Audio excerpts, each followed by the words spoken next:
Part 2 of 2. Welcome to part 2, where I continue the task of replacing the various parts on my mini subframe. Just to recap, here's a short clip of where part 1 ended. So I'll just snug these up with a ratchet, and then I will need to go over them with a torque wrench, and I think these were about 165 Newton meters, so it's pretty tight. So task 15 continued, which is removing and replacing the parts on the subframe. So you do need to note that these are left and right. This one's got the letter L on it, which is for the left side.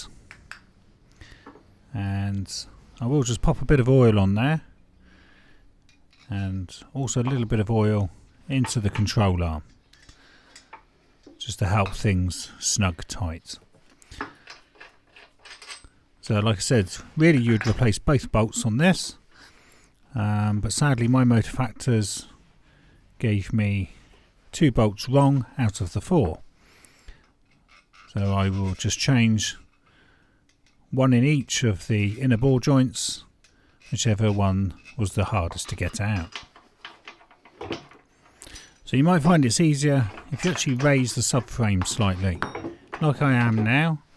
That means that the control arm is able to float a bit more, and does make facilitating putting the new bolts in a lot easier.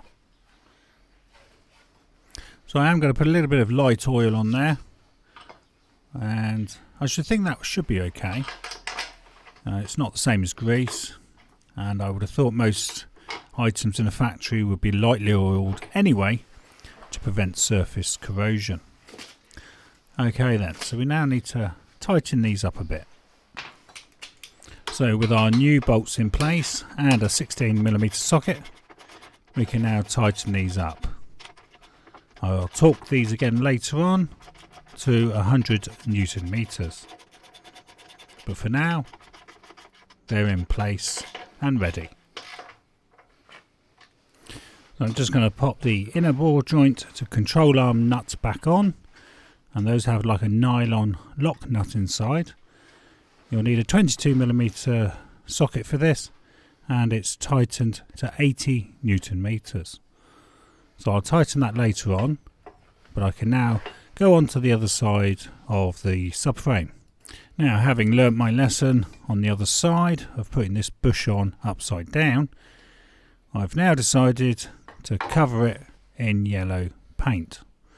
The more yellow paint on here, the better for me. I think we'll mark that with top as well, so we know that's the top. So, if I can get this on the right way round, anyone can now. Oh, bit more yellow. I can't go wrong, can I? So, with our 18mm socket fitted to my Koken breaker bar, we can now tackle these 2 bolts. I did have a slightly shorter breaker bar and it broke. That was a Halford's Advanced one, and they did actually replace that under their lifetime warranty, so that was fair enough. But it couldn't handle taking the centre nut off the drive shaft of a Volvo 9 Series. And we were in a pickle, and thankfully there was a mobile tool specialist, and he had one of these on board. Okay, so we can get onto the pneumatic now and work these 2 bolts back and forth and get them out. So I'm going to do what I did on the other side, which is just to keep going backwards and forwards to gradually shock it and unwind it bit by bit. So there we are, that's both of those out. So what I will do again before I forget is to change the anti-roll bar bush. So I'm still going to put a little bit of red rubber grease on there, but like I said before, they do seem to have a form of PTFE tape inside. So I don't think you need to actually add extra grease. But we'll pop this on. So that part is done and out of the way. And then onto the other inner ball joint. So again, that's a 16mm socket. You'll note that I've actually marked it in yellow with an R for right, because I'm somewhat paranoid now about getting things back to front or upside down. So this one's nicely out, and don't forget those 2 bolts do need to be changed. They're only for one use only. And there's our control arm free to be worked on. So thankfully this ball joint was actually loose, so I didn't need to use a hydraulic press to pop it out. Nice and easy. And then onto this control arm bush, which clearly is the one that failed the MOT. So now reaching for a pair of Stilsons, and of course the old plus gas. There we go. We should better unwind this old part off. And there we are. Off it comes. Ready for the new bush. So back out with my pot of red rubber grease. Just give that little coating there. And there's our new bush, the correct way round. There's a little bit more red rubber grease there. And back to the old handy sash clamps. Like I say, a bit of a fiddle this, because you have got to get it to be pushing down on the inner metal ring, not the outer ring. Otherwise you'll stretch the rubber and possibly tear it. So little by little it winds on. And there you can start to see the peg starting to protrude.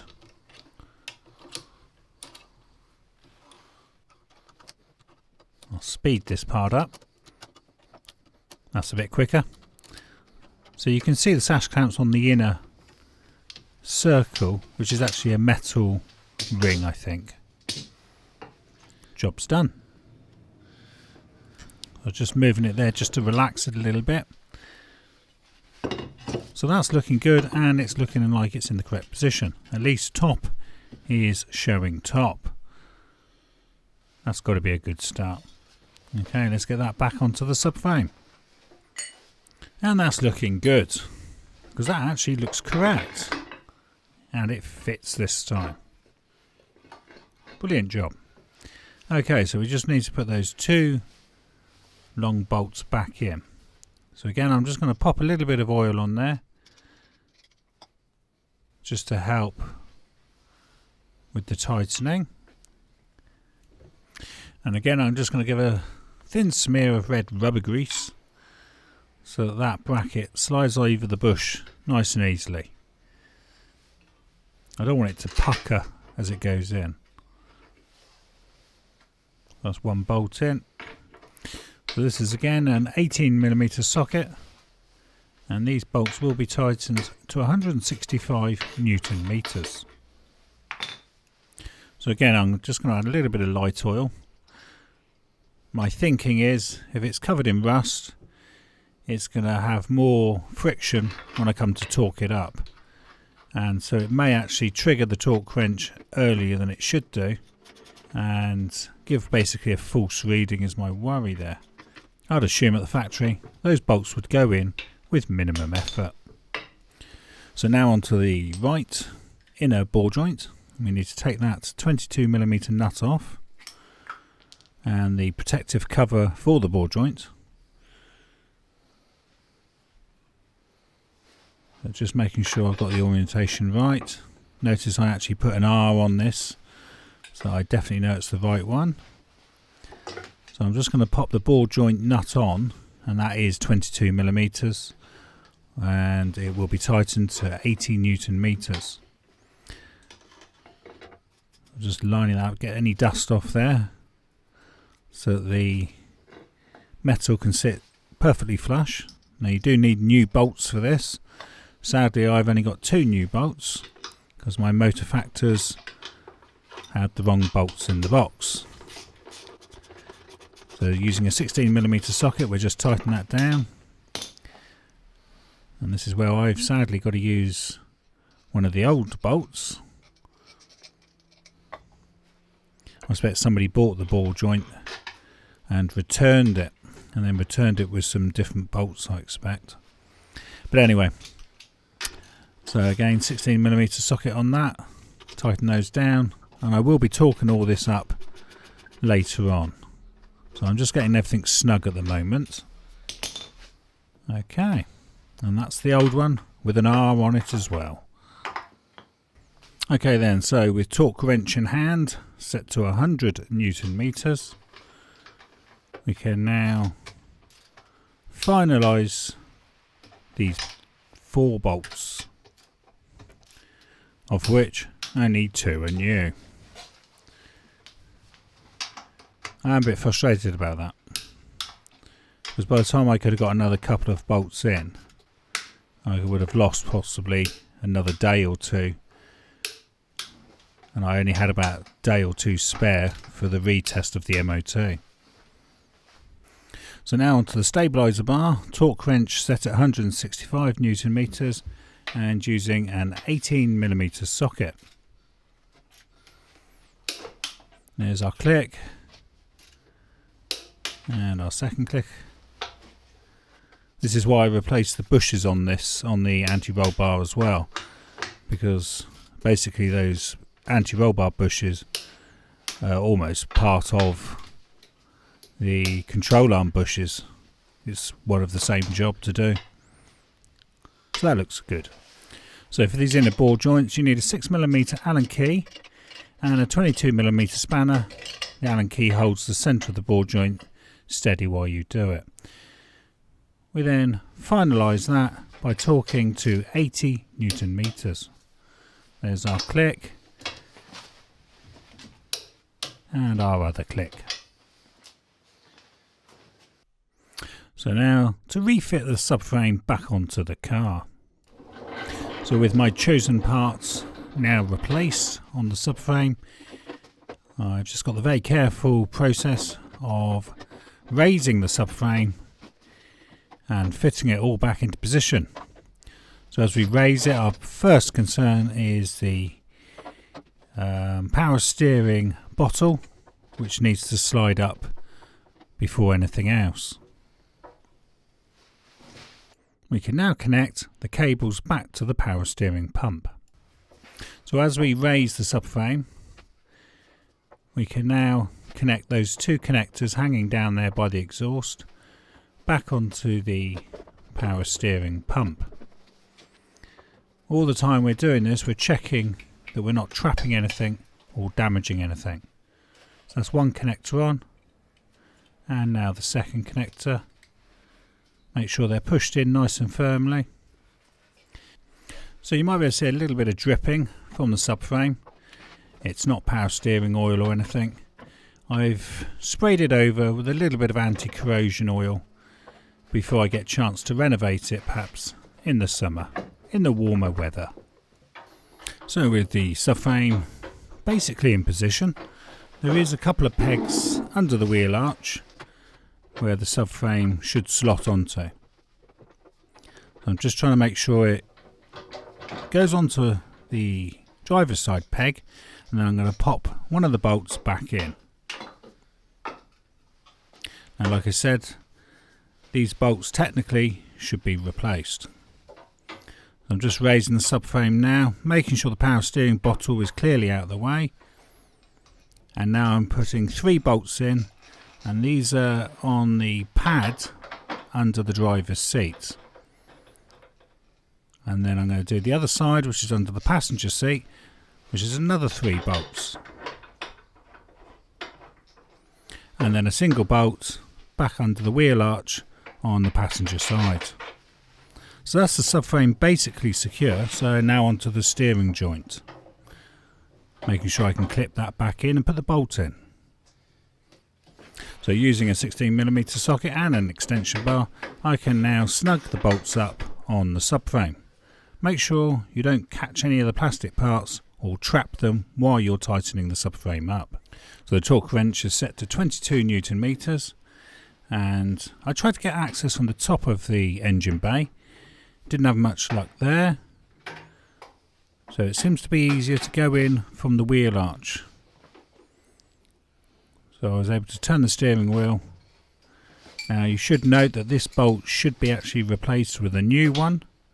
It's obviously quite an important bolt, and the socket is a 13mm. So with a couple of extensions on there, it does reach, and that wasn't too bad. So there's 3 nuts to fix this bottle back into position, and they all require a 10mm socket. Now I'm unsure of the torque, but you definitely don't want to over tighten these and possibly split that power steering bottle. So I suggest going careful there. So don't forget to bend the aluminium heat shield back, as briefly shown here. So I'll give it a little tap, just to remind that that needs to be bent back. So we can then put the coolant expansion bottle back in place, and that slides down into a couple of holes, pushes back, and then with a 13mm socket we can put the single nut and washer back on. Again, not sure on the torque of this, but it's not going to be a lot. And then before we forget, we do need to put the power steering fluid back in that we took out earlier to avoid it spilling. So that's that back in, leave that to fully drain. So I'm now ready to set my torque wrench to 100 Newton meters, and with our 16mm socket we can start torquing the subframe bolts to the body of the car. So those are the 2 crush tubes, and then on the other side then we've got the 2 pads at the rear of the subframe with 3 bolts on each. Now 2 bolts are slightly different, and that's these 2, the bracket control arm to body, and that is 59 Newton meters plus an angle of 90 degrees using new bolts. Now to fit the new drop link bars. So access to the top nut on the drop link bar, where it connects with the actual suspension, is somewhat of a nightmare to get access to. In the end I had to cut it off, and even that was extremely difficult. So that's now off. I can now fit my new one, which is an aftermarket part. So in this case it was 2 17mm spanners, and the top nut I believe is tightened to 56 Newton meters. Obviously I couldn't get a torque in there. Now the bottom one is tightened with a 17mm spanner, and you can use a 5mm hex Allen key to hold the centre part still while you tighten. So once the lower one is tight, you can use your torque wrench and tighten it to 56 Newton meters. So next we can refit the lower arm outer ball joint to the hub. So I'll set the torque wrench to 56 Newton meters. So we just need to pop the ball joint into the control arm. We can pop the nut on. You may need to use a jack or something just to give some pressure onto that ball joint to stop it turning. And using an 18mm socket, tighten it to the required 56 Newton meters. Now refit the steering track rod end to the hub. So for the track rod end, you need a 15mm spanner and a 5mm hex key to hold it still, and it's tightened to 52 Newton meters. Now it does say in the manual renew. Now whether that applies to just the nut or the whole of the track rod end, I've not checked out fully yet. So you might need to just bear that in mind, that ideally perhaps you replace the whole track rod end if you do remove this. But anyway, I'm tightening to the 52 Newton meters at the moment. So now we can refit the inner aluminium bumper carrier. And here's a quick photo of where all the 10 fastenings go. I probably should point out at this point that the 2 crash tubes underneath are probably better off loose at this stage. I did need to loosen them to allow this carrier to fit on properly. So then once we do fit them, it's a 13mm socket, and these would be torqued to 22 Newton meters. I think there's 10 fastenings there. I only had 8 on my car, but I think there's 10. So if you do have to loosen the bolts in the crush tubes, don't forget to retighten them to 100 Newton meters using a 16mm socket. We can now refit the bumper and the lighting. So now to refit the outer bumper, which contains the indicators and possibly fog lights as well. So on my model there's a couple of connectors that we need to connect, and basically it's reversal of taking off, which is there are several fixings. Sadly I didn't record all of the different types of fixings that hold this on. And then the refitting of the splash guard, and then to pop the splash guard back on, I'll speed this up. Again, this is several little fixings which are either a small socket, possibly some Torx or posi drive screws. We can now refit the road wheels. So now onto the wheels. We just need to pop those on, and those are put on with 17mm socket, and we will torque these to 110 Newton meters once it's on the ground. Now it's a simple job of just removing the axle stands and lowering the car to the ground. And this is where I forget how low a Mini is. It's low. There's a nice bit of broken plastic there. So now using 2 jacks, one jack to get the other jack out, the car is on the ground. And don't forget to torque the wheels. So very importantly, setting the torque wrench to 110 Newton meters, and don't forget the locking wheel nut one, and just check they're all at 110 on the 4 bolts. And then we can just pop the little cap back on. There's a little lug there to line up. On it goes. Just going to give a little bit of spray to the bonnet catches. Quick check, all the caps are on. Everything looks correct, no tools lying around. So time to take it back for a re-MOT. And the wheel seems tight now. At least it's moving the car and not moving on its own. And here's some reference photographs used in this video. Here you can see the heat shield, and here's the torque and angle settings for that bolt on the control arm bush. And this is for the drop link, and then the steering track rod end, and the bolt layout for the inner member of the bumper.